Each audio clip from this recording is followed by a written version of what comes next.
An ABC News Washington Post poll finds the public's confidence in the government's ability to prevent terrorism is actually declining.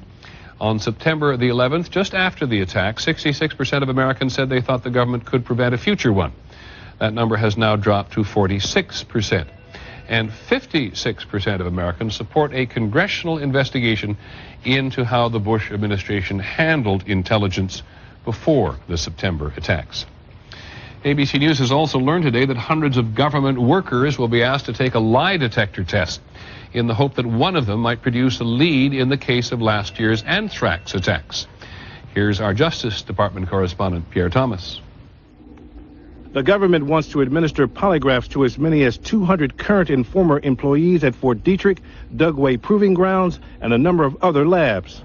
Sources tell ABC News investigators want to talk to experts in the production of anthrax or to those who have had access to it.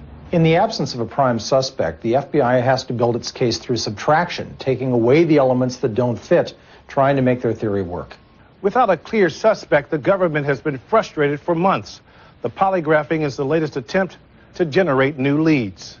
Law enforcement officials say the anthrax is consistent with the Ames anthrax strain, which was stored by the U.S. military at Fort Detrich and then distributed to a number of labs for research.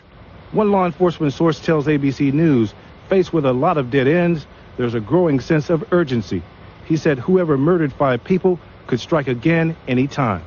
Pierre Thomas, ABC News, New York.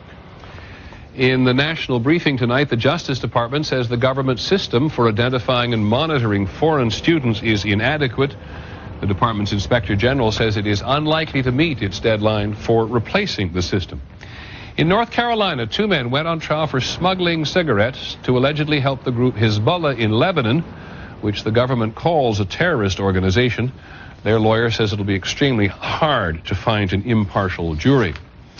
And government meteorologists predicted today that this year's hurricane season will be slightly heavier than usual.